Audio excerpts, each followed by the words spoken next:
자리에 오신 모든 발걸음에 하나님께서 복 주시기를 바랍니다. 지난 한 주간 어떻게 사셨는지 저는 다 소상히 알지 못하지만 하나님께서는 잘 알고 계십니다. 얼마나 바쁘고 또 얼마나 투쟁하고 또 얼마나 고민하고 사셨는지 또 어떤 기도를 하나님께 올리셨는지를 하나님은 다 알고 계십니다. 우리의 마음까지도 우리의 머리털까지도 세시는 그 하나님께서 지난 한 주간도 변함없이 우리를 돌봐주셨고 또 오늘 이 자리에 있기까지 우리를 지켜주셨습니다. 장로님께서 말씀해 주셨지만 지난 한 주간은 저희가 기도주일 기간이었습니다. 각 가정에서 여러분께서 형편대로 참석하셨을 것이라고 생각합니다. 그 말씀을 통하여 주신 하나님의 음성이 각기 다르게 느껴지셨을 겁니다.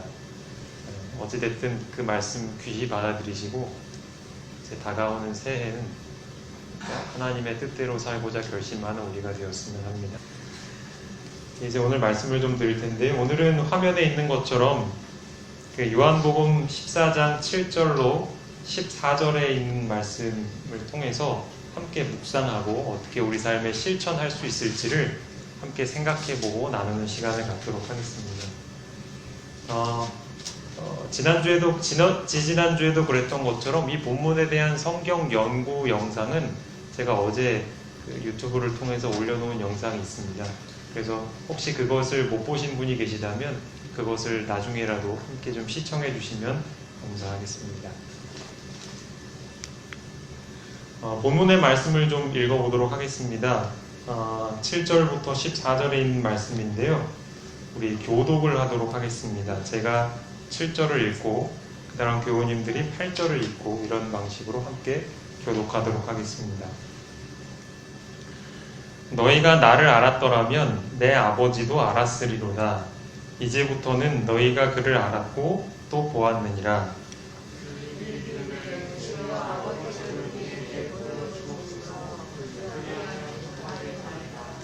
예수께서 이르시되 빌립아 내가 이렇게 오래 너희와 함께 있으되 내가 나를 알지 못하느냐. 나를 본 자는 아버지를 보았거늘 어찌하여 아버지를 보이라 하느냐.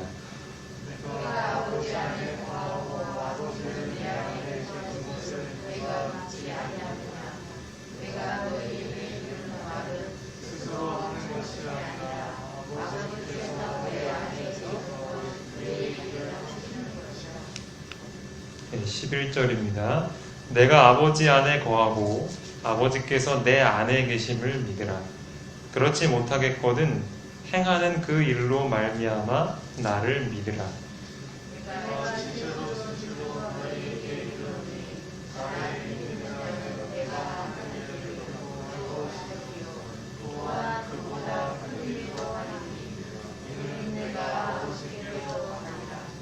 너희가 내 이름으로 무엇을 구하든지 내가 행하리니 이는 아버지로 하여금 아들로 말미암아 영광을 받으시게 하려 함이라.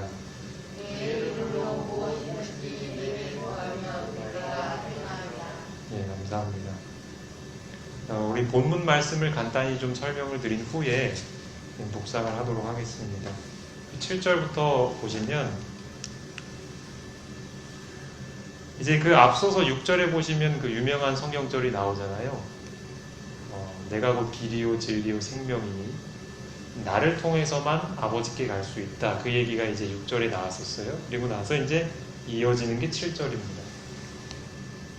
여기 보시면 예수님께서 나를 알았더라면 내 아버지도 알았을 것이다. 그렇게 이야기를 합니다. 이게 그 앞선 6절의 말씀과 연결되는 내용입니다. 나를 통해서만 아버지께 갈 수 있다. 나를 알아야 아버지를 알 수 있다. 같은 개념임을 이해하시면 되겠습니다. 이제부터는 너희가 그를 알았고 보았느니라. 이제 어떤 특별한 사건이 있을 것이고요. 그것을 통해서 너희는 나를 보면서 아버지를 더 잘 이해하게 될 것이라고 말씀하시는 것입니다. 그 이야기를 듣고 빌립이 질문을 하죠. 요청을 하죠. 아버지를 저에게 보여주십시오. 예수님이 아버지께로 가야 구원을 받을 수 있다고 얘기를 하시니까 그럼 아버지를 저에게 좀 보여주십시오. 그럼 저희가 만족스러울 것 같습니다. 이렇게 이야기를 해요.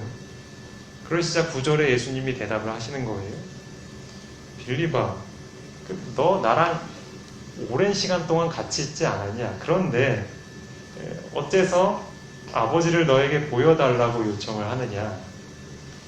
나를 보면 아버지를 보는 것이다. 이제 그렇게 얘기를 하시는 거예요. 그러니까 굳이 아버지를 보여줄 필요가 없다. 나를 보면 된다. 그 얘기를 하시는 거죠. 10절을 보시면 내가 아버지 안에 거하고 아버지는 내 안에 계신 것을 내가 믿지 아니하느냐 그랬죠. 이제 예수님과 아버지가 어떤 관계에 있는지를 설명하시는 거예요. 그러니까 예수님 안에는 그 안에는 누가 있어요? 아버지가 계시고 또 아버지 하나님을 보면 그 안에 누가 있다고요? 아들이 있어요. 예수님이 있어요. 그러니까 누구를 봐도 둘 다 보이는 거예요. 그렇죠? 그리고 나서 내가 너희에게 이르는 말은 스스로 하는 게 아니라 내 안에 계신 아버지께서 지금 그분의 일을 하고 계시는 것이다 라고 표현을 하십니다. 이따가도 이 부분을 좀 살펴볼 텐데요. 이 두 분이 어떻게 연합하고 계신지 그리고 예수님이 하시는 말, 예수님이 하시는 모든 사역들이 혼자 하시는 게 아니라 아버지와 연합해서 하고 계시다라는 것을 이렇게 표현하고 있는 겁니다. 11절에 보시면 내가 아버지 안에 거하고 화면은 안 됩니다. 아버지께서 내 안에 계심을 믿으라 하면서 계속 그 연합의 관계를 쭉 이어가고 계십니다. 그리고 이것을 믿는 것이 중요하다고 말씀을 하셔요. 나와 아버지가 지금 함께 하고 있다는 걸 믿는 것은 너에게 매우 중요한 일이다. 그것을 믿지 못하겠거든 행하는 그 일로 말미암아 나를 믿으라 하십니다. 그러니까 예수님께서 아버지와 함께 계신다.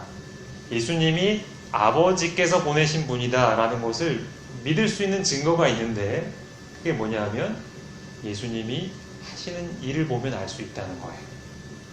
그렇죠? 이 땅에서 예수님 많은 일을 하셨죠.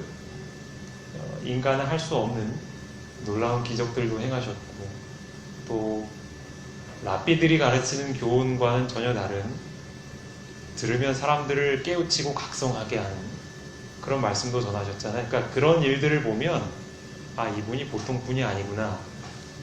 아버지께서 보내신 분이구나. 아버지와 지금 함께 하고 계시구나 라는 걸 믿을 수 있다는 거예요. 그게 증거라는 거예요.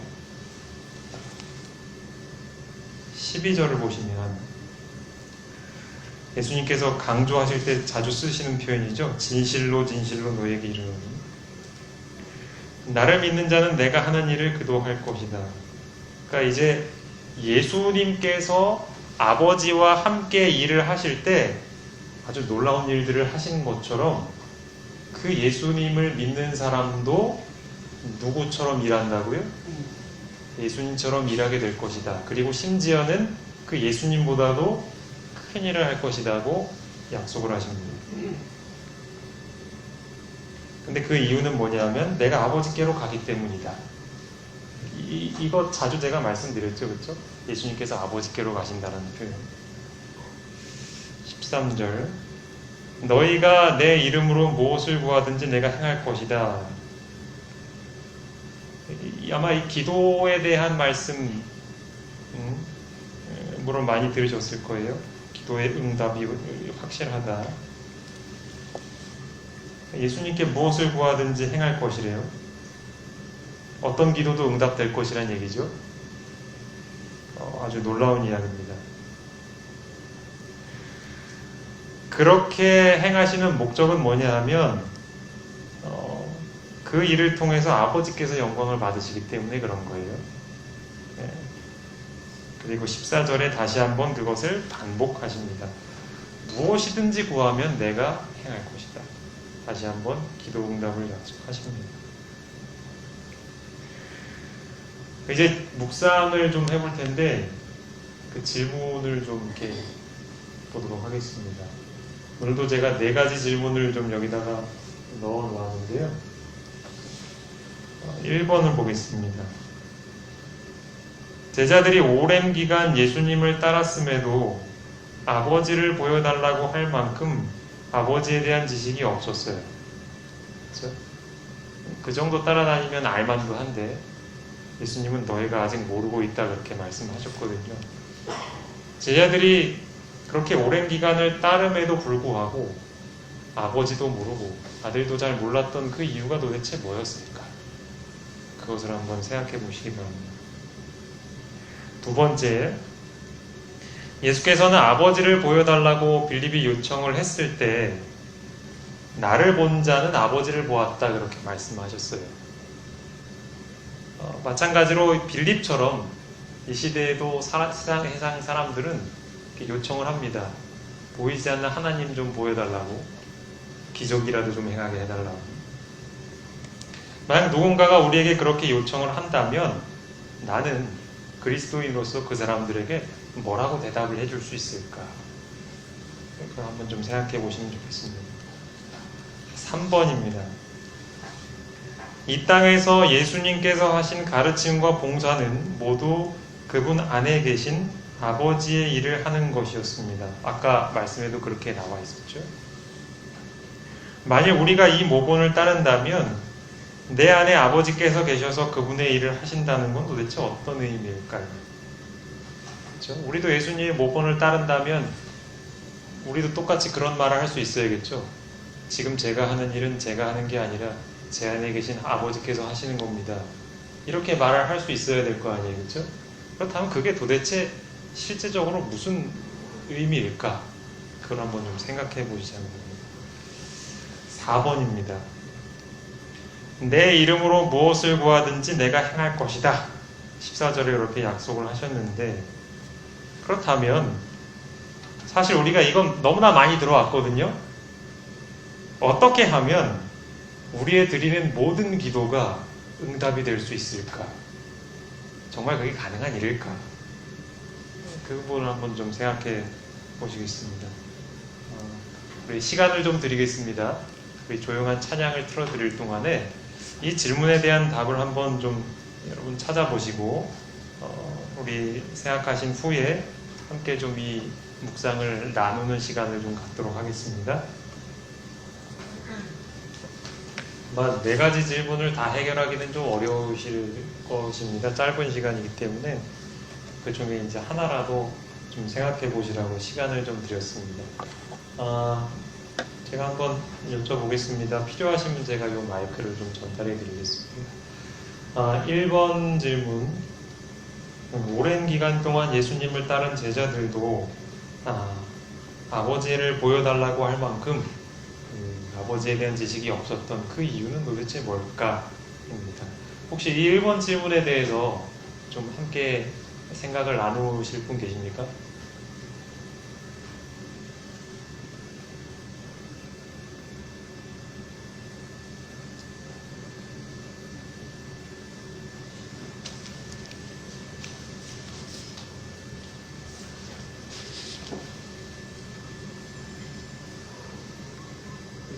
예수 그리스도는 영원부터 삼위일체가 함께 만나고 함께 있었던 것으로 생각이 됩니다. 그러므로 예수님을 알게 되면 그 아버지, 아들 하나님, 성령 하나님 세 분이 우리를 구원하시고 인도하고 있다는 것을 우리가 올바로 이해하고 깨달아야 될 것 같습니다. 네. 그것이 중요합니다. 감사합니다. 네, 그러니까 장로님 말씀은 이제 예수님을 우리가 알게 되면 예수님을 통해서 아버지, 아들, 성령 하나님을 이제 이해할 수 있게 된다는 말씀이신 것 같습니다. 네. 혹시 뭐 다른 분 혹시 나눌 분 계십니까? 1번 질문에 대해서. 네, 혹시 마이크 필요하세요?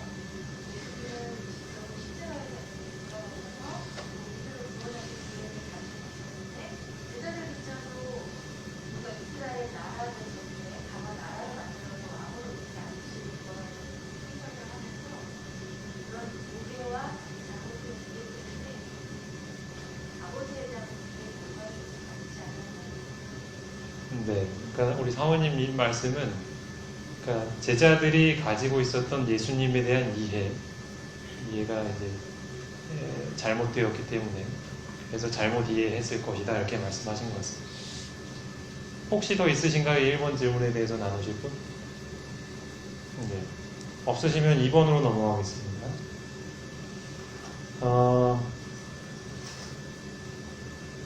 예수님께 이제 아버지를 보여달라고 빌립이 요청한 것처럼 요즘 시대에도 보이지 않는 하나님을 좀 보여달라고 그렇게 요청하는 세상 사람들이 있는데 그런 요청을 내가 받게 된다면 나는 뭐라고 얘기를 해줄 것인가?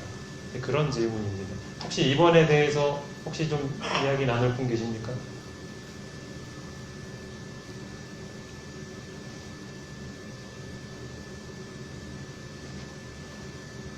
우선 예수님은 네, 아버지와 하나로 생각을 하는데 네, 삼위일체가 하나, 네, 무엇이든지 하나로 일치돼서 네, 일하고 계시고 우리를 구원하시는 분을 하신다는 것을 이해하지 못하거든요. 네. 그러니까 이제 아버지 하나님을 보여달라고 하는 사람들에게 아버지와 아들과 성령은 다 하나시기 때문에 그분 중에 어느 분을 모셔도 됩니다. 이렇게 말씀하시면 된다는 뜻인 것 같습니다. 제가 이해하기로는. 예. 혹시 더 있으신가요? 우리 2번 질문에 대해서 답하실 분? 네, 없으시면 넘어가겠습니다. 3번.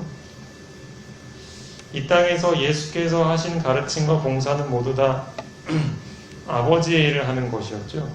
그분 안에 계신 아버지의 일을 하는 것이었습니다. 그렇다면 우리도 우리 안에서 아버지께서 계셔서 아버지 하나님이 계셔서 그분의 일을 하신다 할 때 그게 도대체 무슨 의미일까요?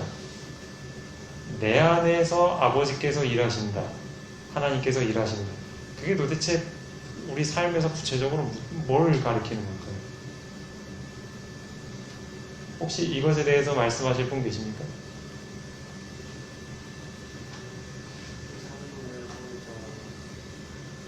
하나님이 안에 계시고 네, 우리가 하나님 안에 있을 때만이 네, 가지고 있다는 생각을 네. 그쵸. 하나님께서 내 안에 계시지 않으면 네. 못 받습니다. 네, 하나님이 내 안에 계셔야 네, 그 일을 행할 수가 있고 네, 그 예수님이 하신 일을 모두 따라갈 수가 있다. 네, 그러니까 하나님이 참 예수님이 하나님과 동행해서 연결된 같이 우리 인간도 예수 그리스도와 연결돼서 온전히 내 안에 오실 때 가능하다는 얘기입니다. 그렇죠. 우리 안에 그러니까 예수님께서 아버지와 연합하셨듯이 내가 예수님과 연합이 되어야 한다라는 말씀이신 것 같습니다. 혹시 다른 분 계십니까? 이거에 대해서 더 하실 말씀 있는 분? 네, 말씀해 주세요. 네.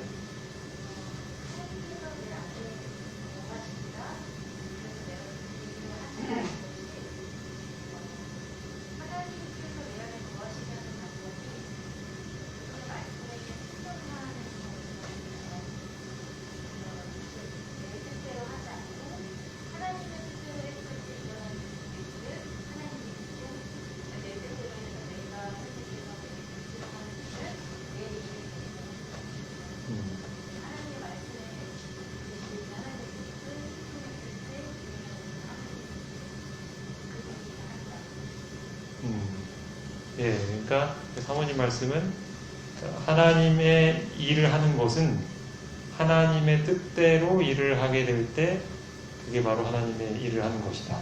내 뜻대로 하는 게 아니고. 그러니까 막 그런 취지의 말씀이신 것 같습니다. 예, 더 없으시면 제가 4번으로 넘어가겠습니다. 어떻게 하면 우리가 드리는 모든 기도가 응답받는 기도가 될 수 있을까요? 예, 그 질문입니다. 혹시 이것에 대해서 하실 말씀 있으십니까?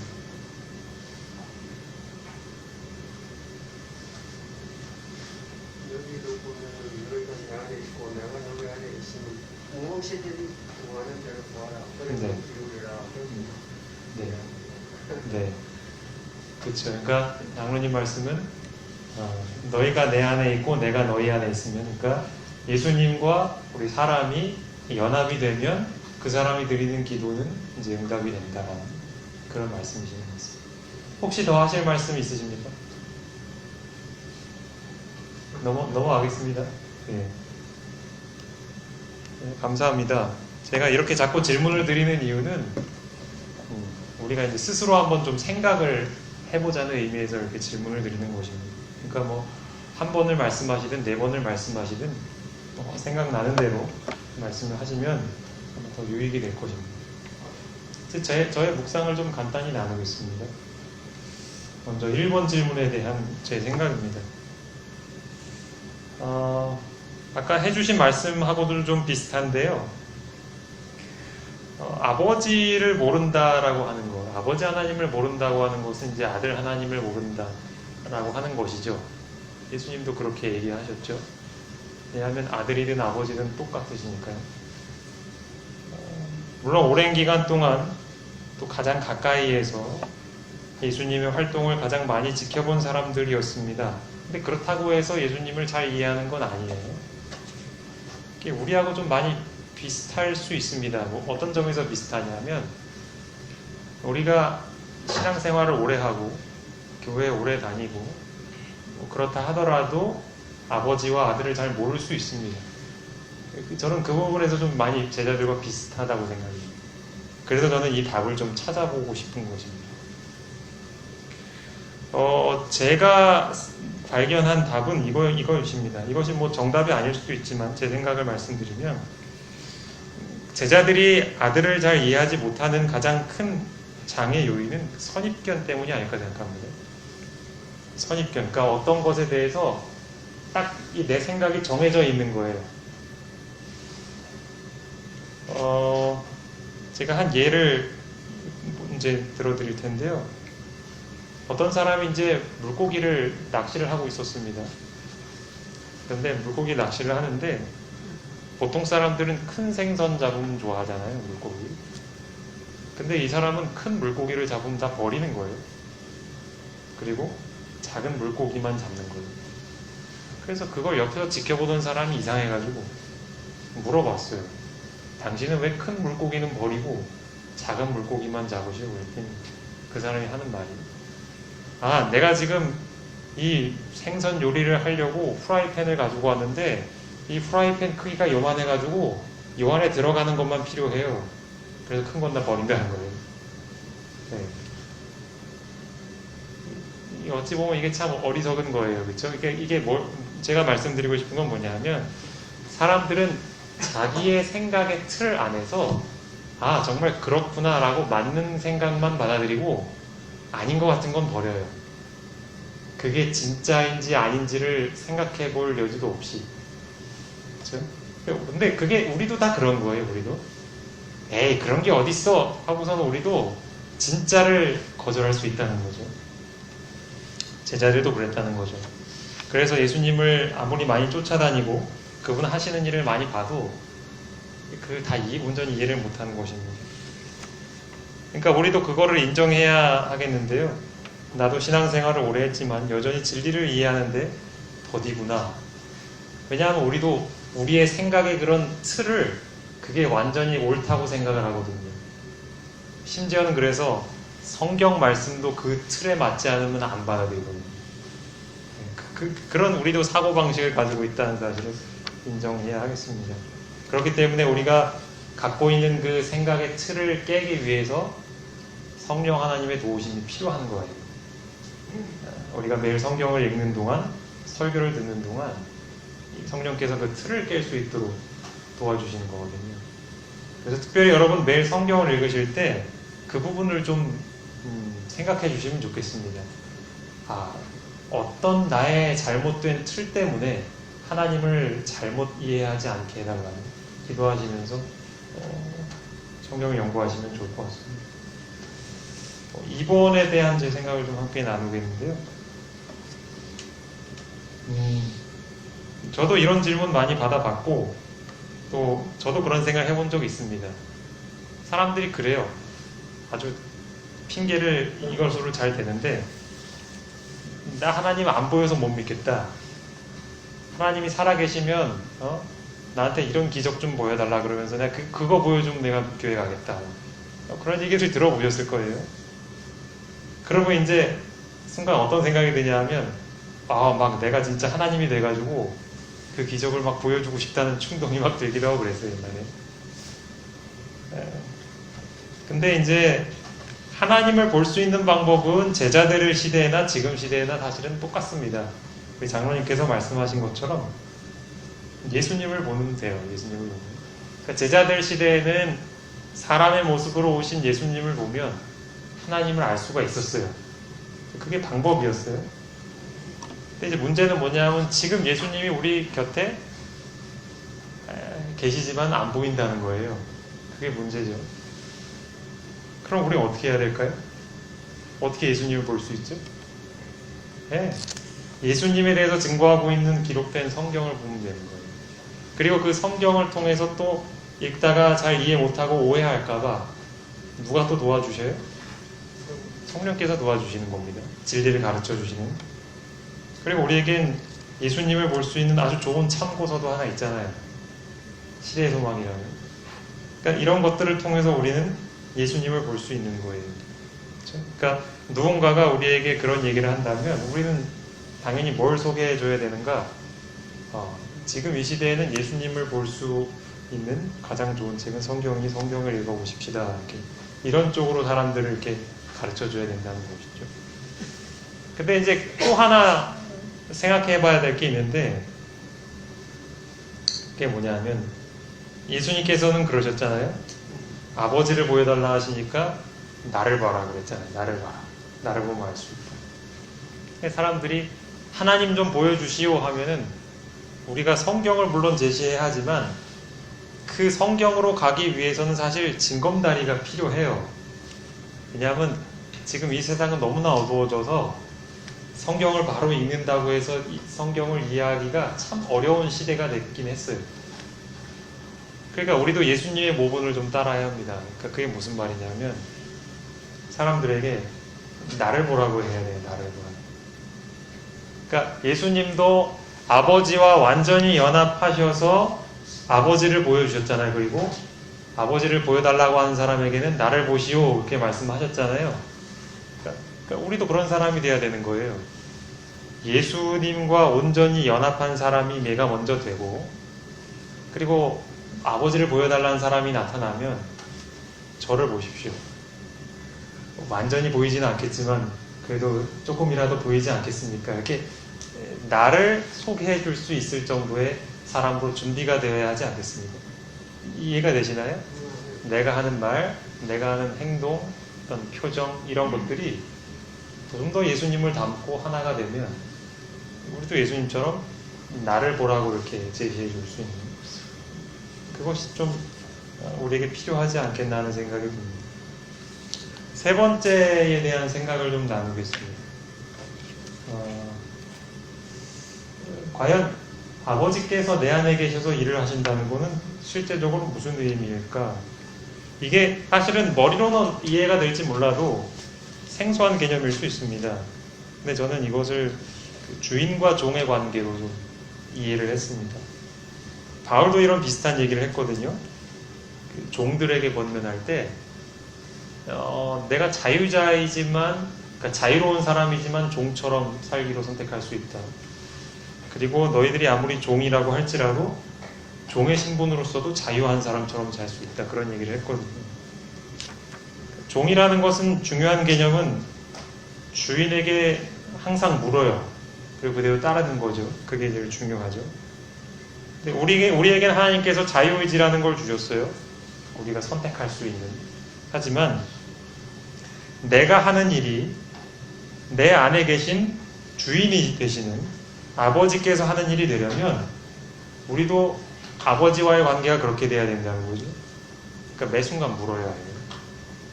이게 하나님의 뜻입니까? 하나님의 뜻이 도대체 무엇입니까? 가르쳐 주시면 제가 따르겠습니다. 여기에는 아주 중요한 두 가지 준비가 필요한데 하나는 뭐냐 하면 일단 우리가 누구의 뜻을 알아야 한다는 거예요. 아버지 하나님의 뜻을 알아야 한다는 게 중요해요. 알아야 우리가 뭘 따라하죠.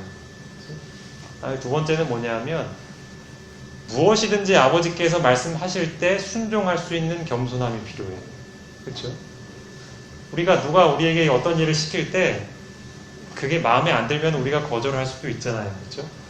근데 하나님께서 우리에게 아무리 가르쳐 주셔도 우리가 겸손한 마음이 없으면 그거 싫어요. 저 그거 안 할래 하고선 내 생각대로 또 갈 수 있단 말이에요. 그거는 예수님과 아버지와의 연합관계가 아니죠. 그렇죠? 사실 우리가 많은 경우에 저는 하나님의 일을 합니다. 많이 해왔습니다. 이제까지 몇 년 동안 많이 해왔습니다 하면서도 결국은 자기 생각대로 일하는 경우들이 많아요. 거의 대부분이 그렇습니다. 그게 착각이죠. 착각. 어떤 경우에는 시작할 때는 내가 하나님의 일 해야지 하고서는 하나님의 뜻을 묻다가도 막상 하다 보면은 내 생각대로 하고 있는 경우들이 많아요. 그러니까 우리는 시작할 때부터 끝까지 하루의 시작이 아침부터 시작되는데 아침부터 밤까지 계속해서 우리가 할 일은 하나님의 뜻을 묻는 거예요. 하나님 어떻게 해요? 하나님 지금 제가 어떻게 할까요? 무엇을 할까요? 이것이 그냥 매 순간에 호흡하는 것처럼 자연스러워야 하는 거예요. 뭘 하든지, 밥을 먹든지, 일을 하든지, 뭐 직장에 나가든지, 뭘 하든지 말이죠. 근데 그렇게 살다 보면은요, 이렇게 살라고 말씀드리면, 그렇게 불편해서 어떻게 살아요? 어떻게 매 순간마다 하나님께 물으면서 살아요? 바빠 죽겠는데. 그냥 빨리빨리 해버리는 게 더 편하지. 그러니까 이게 뭐냐면, 아직도 우리는 그러한 멍에에 익숙하지 않은 거예요. 그렇죠? 예수님께서 우리에게 멍에를 지라고 하셨죠. 그렇죠? 기억하시죠? 내 멍에를 메고 내게 배우라고 하셨어요. 그 멍에가 바로 이거예요. 매 순간 하나님의 뜻을 묻고 그대로 따라가는.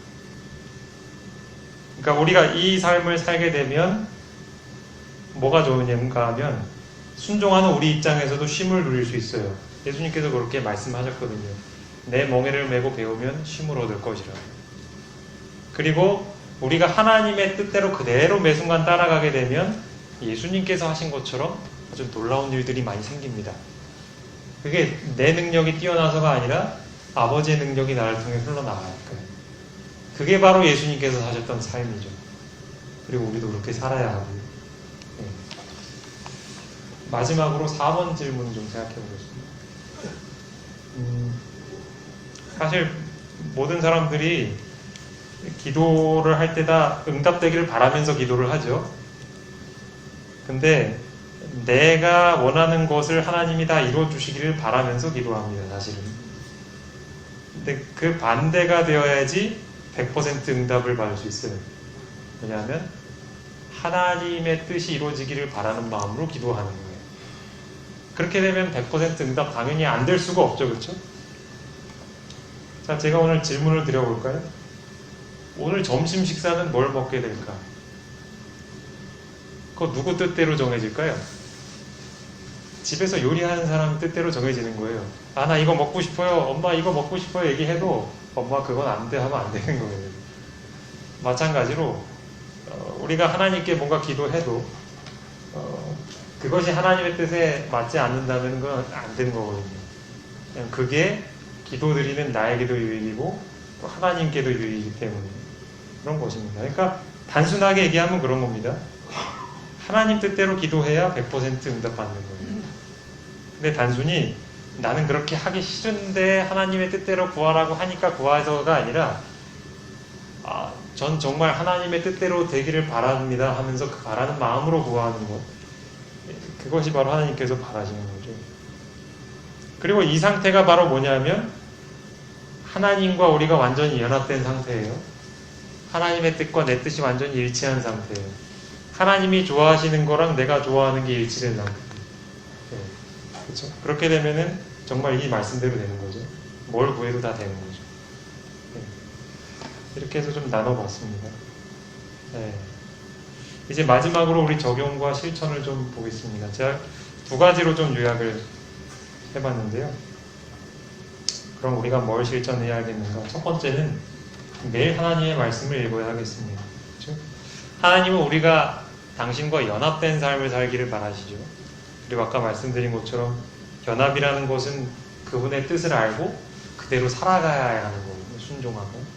그러려면 당연히 반드시 우리가 해야 할 일은 하나님의 말씀을 읽어서 하나님의 뜻이 뭔지를 알아야 하는 거죠.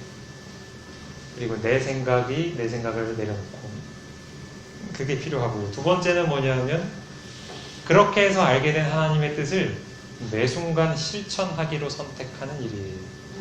이것은 달리 표현하면 멍에를 매는 삶이 될 수도 있고 뭐 여러 가지로 표현할 수도 있겠지만 어찌됐든 순간마다 하나님의 뜻을 묻고 그것을 선택하기로 결심하면 우리가 매일매일 사는 삶을 통해서 우리도 예수님처럼 사는 거죠. 그러니까 비록 내가 하는 일처럼 보이지만 내 안에 계신 하나님께서 일을 하시는 게 되는 거예요. 그렇죠? 이 말씀 함께 읽고 마치겠습니다. 나는 마음이 시작. 나는 마음이 온유하고 겸손하니 나의 멍에를 메고 내게 배우라. 그리하면 너희 마음이 쉼을 얻으리니 이는 내 멍에는 쉽고 내 짐은 가벼움이라 하신다. 예, 이 말씀을 한번 가만히 묵상해 보시기 바랍니다. 이게 바로 오늘 본문에 나타난 예수님이 이 땅에서 사셨던 방법이에요. 아버지께서 예수님 안에서 일을 하셨던 삶.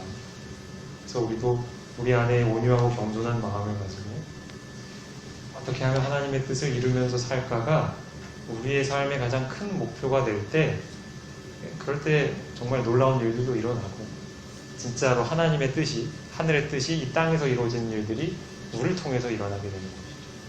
하나님은 그런 삶이 이루어지기를 바라시고 계시고 또 우리도 그렇게 바라야 하겠습니다. 예, 이 시간이 많이 지났기 때문에 제가 기도하고 좀 마치겠습니다.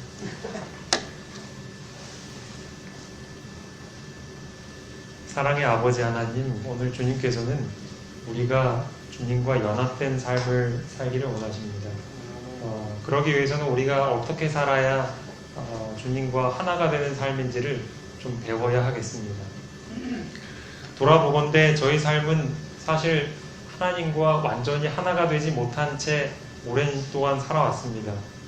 비록 저희의 신앙 연주가 오래되었다 할지라도 아직도 저희는 그 멍에를 매는데 익숙하지 않은 그러한 짐승과도 같습니다. 주님 저희를 불쌍히 여겨주시고 우리의 마음을 다시 한번 하나님께 드리기를 원합니다. 매일 하나님의 뜻을 알기 위하여 성경을 펴고 또 매 순간마다 하나님께서 가르쳐 주신 그 뜻을 어떻게 해서든 순종하려고 바라고 결심하는 그런 주님과 하나 된 삶을 살 수 있도록 도와주시옵소서. 예수님의 이름으로 기도합니다.